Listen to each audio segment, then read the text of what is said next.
हंडाभर पाण्यासाठी जीवघेणी कसरत. नाशिकच्या बोरीची बारी गावात पाणी टंचाईचं भीषण वास्तव. नाशिकच्या बोरीची बारी गावात पाण्याची तीव्र टंचाई. महिलांना विहिरीत उतरून पाणी आणावं लागतं, तर एक टीप पाण्यासाठी 60 रुपये मोजावे लागत आहे.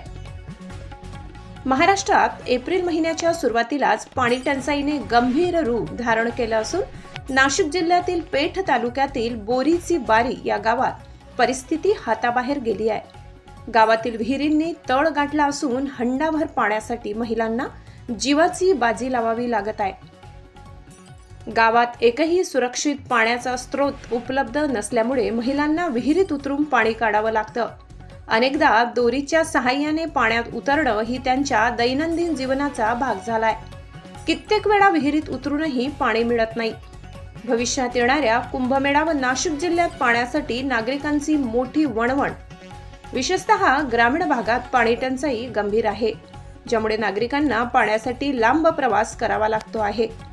काही ठिकाणी महिलांना विहिरीत उतरून पाणी काढावे लागत आहे. असाच एक व्हिडिओ व्हायरल होताना दिसून येत आहे. नाशिकमध्ये कुंभमेळा काही दिवसावर आलेला असताना पाण्यासाठी अशी वणवण करणारा व्हिडिओ सोशल मीडियावर व्हायरल होताना दिसून येत आहे. सरकारला जाग येणार का? ज्या नाशिकला अजूनपर्यंत पालकमंत्री नसताना नाशिक जिल्हा हा वाऱ्यावर पडलेला दिसून येत आहे. S9 TV न्यूज नाशिक प्रतिनिधी योगेश गांगुर्डे. आपल्या चॅनलला नक्की सबस्क्राइब करा, बेल आयकॉन दाबायला विसरू नका.